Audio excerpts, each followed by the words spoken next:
ونصلي على رسوله الكريم أما بعد رب اشرح لي صدري ويسر لي أمري واحلل عقدة من لساني يفقهوا قولي. حضرات، اللہ کا فضل ہے، اس کا شکر ہے کہ اب ہم 7ویں پارے کی مختصر تفسیر شروع کرنے جا رہے ہیں۔ اس سے پہلے آپ نے 6 پارے میں کے بالکل آخر میں اور 7ویں پارے کے بالکل شروع میں جو آیت شروع ہونے جا رہی ہے، جس کی ابتدا ہو رہی ہے، وہ اس آیت سے ہے: اعوذ باللہ من الشیطان الرجیم وَإِذَا سَمِعُوا مَا أُنزِلَ إِلَى الرَّسُولِ تَرَىٰ أَعْيُنَهُمْ تَفِيضُ مِنَ الدَّمْعِ إِلَىٰ آخِرِ الْآیَةِ۔ اس بارے میں کہ اللہ تعالیٰ یہودیوں اور عیسائیوں میں ایک فرق بتا رہے ہیں۔ اللہ تعالیٰ فرما رہے ہیں کہ یہودی مسلمانوں سے دشمنی کے مقابلے میں اور لوگوں کے مقابلے میں دشمنی کرنے میں آگے ہوتے ہیں، اور نصارہ کا حال یہ ہے کہ مسلمانوں سے قریب تر ہیں۔ جب یہ اللہ تعالیٰ کی آیتوں کو سنتے ہیں، قرآن کی آیتوں کو سنتے ہیں، تو ان کے آنکھوں سے آنسو جاری ہو جاتے ہیں۔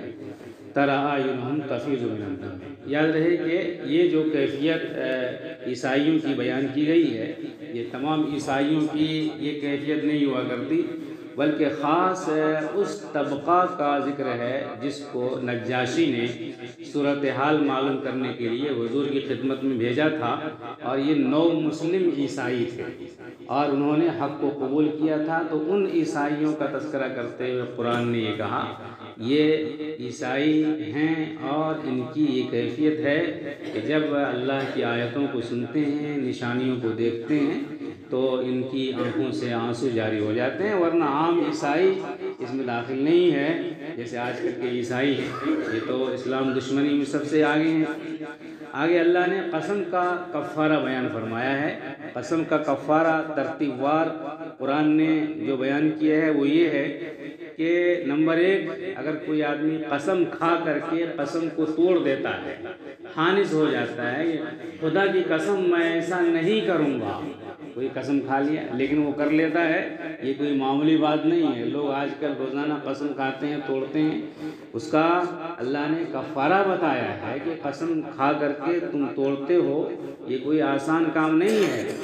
اگر یہ صورت پیدا ہو جائے تو تم کو 10 مسکین کو کھانا کھلانا پڑے گا، یا تو بٹھا کر کے کھلاؤ، یا ان کو گھر میں جو نصاب ہے فطرہ کا اس کے مطابق تم ان کو غلہ یا اناج دو، یا پھر 10 مسکین کو کپڑا پہناؤ، یا مسلسل 3 دن کے روزے رکھو، یا ایک غلام کو آزاد کرو۔ ان چاروں عمل میں سے کوئی عمل کرنا پڑے گا، تب گناہ معاف ہوگا، ورنہ آدمی قسم کو بہت ہی سستی بنا لیا ہے۔ اللہ سے ڈرنا چاہیے، قسم کھانے سے بچنا چاہیے، لغو قسم کھانے سے آدمی کو پرہیز کرنا چاہیے۔ شراب کی حرمت کا اب باضابطہ اعلان ہو رہا ہے۔ قرآن میں آپ نے ابھی گزشتہ تفسیر میں سنا کہ پہلے مرحلے میں اللہ نے کہا کہ شراب کے اندر نقصانات زیادہ ہیں، گناہ زیادہ ہیں، نفع کم ہے۔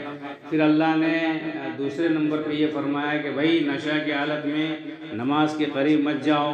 پھر تیسرے نمبر پہ جب شراب کی قباحت بیٹھ گئی تو اللہ نے باضابطہ اعلان کر دیا، یہ کہا کہ انما الخمر والمیسر والانصاب والازلام رجس من عمل الشیطان فاجتنبوه لعلکم تفلحون۔ اس آیت میں اللہ نے یہ فرمایا کہ اے مومنوں، بلا شبہ شراب، جوا اور پانسے کے جو تیر ہوتے ہیں جس کو کل بتایا تھا، اور بت کے نام پر ذبح کرنا، یہ سب شیطانی کام ہیں، اس سے بالکل بچ جاؤ تاکہ تم کامیاب ہو سکو۔ شراب کی حرمت کا یہ بتدریج اعلان ہوا، اور اس کے بعد اس کا اثر یہ ہوا کہ مکمل عرب والے شراب سے تائب ہو گئے، اور اللہ تعالیٰ نے جب یہ فرمایا فَهَلْ أَنْتُمْ مُنْتَهُونَ، اے لوگو اب تم باز آ رہے ہو، شراب سے رک رہے ہو یا نہیں رک رہے ہو؟ تو صحابہ کرام خاص طور سے حضرت عمر رضی اللہ تعالیٰ عنہ چیخ پڑے اور باضابطہ یہ کہا انتہینا، ہم رک گئے، ہم باز آ گئے، ہم نے شراب چھوڑ دیا۔ تو تو اس کے بعد صحابہ کرام نے شراب کے سارے مٹکے جو گھر میں تھے انہوں نے توڑ دیا، شراب خانے برباد کر دیے گئے، مدینہ کی گلیوں میں شراب بہنے لگی اور سارا عرب گندی شراب کو چھوڑ کر اللہ اور اس کے رسول کی شراب محبت میں سرشار ہو گئے۔ یہ اس اعلان کا نتیجہ یہ ہوا۔ ایک حیرت انگیز پہلو یہ ہے، اس سے اندازہ لگائیے آپ کہ عرب جس کی گھٹی میں شراب پڑی ہوئی تھی اور جوا جن کے دن رات کی دل لگی تھی جوا میں، عورتوں کو بیویوں کو ہار جاتے تھے، تو قرآن کا حکیمانہ انداز، تربیت، رسول اللہ صلی اللہ علیہ وسلم کی محنت اور تعلیم کا یہ اثر ہوا کہ یک بارگی سارا عرب شراب سے دور ہو گئے۔ یہ حضور کی محنت کا، قرآن کی تربیت کا نتیجہ تھا۔ ایک اور پہلو یہاں پر یہ ہے کہ آج سے بہت پہلے 1919 میں غالباً یا 1920 میں امریکہ میں جب تشدد بہت زیادہ ہونے لگا اور ظلم کے واقعات ہونے لگے، عورتوں پر ظلم ہونے لگے، نفرت، عداوت، دشمنی آپس میں بڑھنے لگی شراب پینے کے نتیجے میں، تو امریکہ نے سوچا کہ شراب پہ پابندی لگا دیں تاکہ یہ جو پریشانی جھیلنا ہمیں پڑ رہی ہے تو اس سے ہم نجات پا جائیں۔ تو چنانچہ شراب کی بندش سے پہلے امریکہ نے پمفلٹ چھپوایا، اشتہار چھپوایا اور ایڈورٹائز دیا ریڈیو کے ذریعہ اور پمفلٹ کے ذریعہ، اور جو بھی مختلف شکلیں ہو سکتی ہیں کہ شراب نقصان کرتی ہے، شراب سے نقصان ہوتا ہے، شراب سے بچنا چاہیے، شراب سے انسان کا جسم خراب ہوتا ہے، گردے خراب ہوتے ہیں، وغیرہ وغیرہ جو بھی انداز تھا، امریکہ نے کروڑوں ڈالر پمفلٹ پر اشتہار پہ خرچ کیا۔ اور اس کے بعد جس سال اعلان ہوا کہ شراب بند کیا جاتا ہے، اسی سال رپورٹ یہ کی گئی کہ ڈبل سے بھی زیادہ شراب کا بلیک کے ذریعے کاروبار ہوا۔ یہ دیکھا آپ نے، کروڑوں ڈالر خرچ کرنے کے بعد امریکہ شراب پر بندش لگانے میں ناکام رہا، لیکن قربان جائیے شریعت پر، قرآن پر، محمد صلی اللہ علیہ وسلم کی پورا اثر تعلیم پر، کہ ایک اعلان نے پورے عرب کے شراب کو جڑ سے اکھاڑ کر پھینک دیا۔ یہ اسلام کا اعجاز تھا۔ آج بھی اگر ہم قرآن کو اپنے سینے سے لگا لیں، قرآن کو پڑھیں، ان کے دل سے محبت کریں، اللہ کا خوف پیدا کریں، تو ہمارے معاشرے سے انشاءاللہ شراب کی لعنت دور ہو سکتی ہے جس نے اندر سے کھوکھلا کر رکھا ہے مسلم معاشرے کو۔ اللہ تعالی ہمیں شراب سے بچنے کی توفیق عطا فرمائے، خاص طور سے ہمارے نوجوانوں کو۔ آگے شراب کی ایک خاصیت بتایا اللہ نے، شراب کا اثر کیا انسان کے دل و دماغ پر ہوتا ہے۔ جہاں انسان کا جسم خراب ہوتا ہے اور انسان کے اعضاء پر اور صحت پر اثر ہوتا ہے، وہیں شراب کے بارے میں اللہ نے یہ فرمایا ہے کہ شراب دشمنی، نفرت اور عداوت کو بڑھاتی ہے، یہ قرآن کہتا ہے۔ نیز شراب پینے والا اللہ کے ذکر سے محروم ہو جاتا ہے۔ شراب پینے والے کو یہ نہیں دیکھیں گے کہ وہ اللہ کے ذکر کی توفیق اسے ملتی ہو، نیز شراب پینے والا نماز کی توفیق سے محروم ہو جاتا ہے۔ جو شراب پیے گا اللہ اس کو نماز کی توفیق نہیں دے گا، اس لیے بہت ڈرنے کی بات ہے۔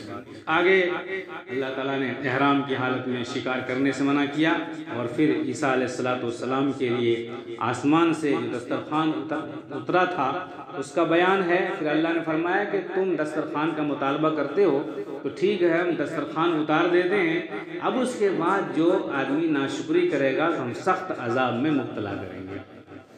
آگے حضرت عیسیٰ علیہ السلام جب اللہ کے پاس حاضر ہوں گے قیامت کے دن، تو اللہ تعالیٰ عیسیٰ علیہ السلام سے ایک سوال کریں گے اور پوچھیں گے، پھر عیسیٰ علیہ السلام جواب دیں گے۔ اللہ پوچھیں گے کہ اے عیسیٰ یہ بتاؤ کہ دنیا میں لوگ تم کو پوجنے لگے تھے، تمہاری ماں کی عبادت کرنے لگے تھے لوگ، اور اللہ کو اور مریم کو اور تم کو، تمہاری ماں کو اور تم کو لوگوں نے خدا بنا لیا تھا، جس کو اقانی میں ثلاثہ کہتے ہیں اصطلاح میں۔ کیا تم نے کہا تھا لوگوں کو کہ تم میری اور میری ماں کی پیروی کرنا؟ تو عیسیٰ علیہ السلام بڑی لجاجت سے اللہ کے سامنے یہ کہیں گے، اللہ میں کیسے کہہ سکتا ہوں، میں نے اگر کہا ہے تو آپ کو علم ہوگا، آپ جانتے ہیں، جو میرے دل میں ہے آپ جانتے ہیں، آپ کے دل میں ہے وہ میں نہیں جانتا۔ میں کیسے کہہ سکتا ہوں کہ اے اللہ آپ کو چھوڑ کر کے لوگ دوسرے کی اور میری عبادت کریں؟ جو لوگ میری طرف نسبت کرتے ہیں یا کرتے تھے وہ غلط کرتے تھے، میں اس سے بری ہوں۔ چنانچہ عیسیٰ علیہ السلام اس طرح سے اپنی وضاحت فرما دیں گے۔ آگے سورہ انعام شروع ہو رہی ہے۔ اس سورہ میں اللہ نے پہلے عالم اکبر اور عالم اصغر کا ذکر فرمایا ہے۔ عالم اکبر کہتے ہیں اس دنیا کو، زمین و آسمان کائنات کو، اور عالم اصغر کہتے ہیں اس انسان کو۔ ہم بھی ہمارے جسم کے اندر دنیا میں جتنی چیزیں ہیں سب انسان کے جسم میں موجود ہے۔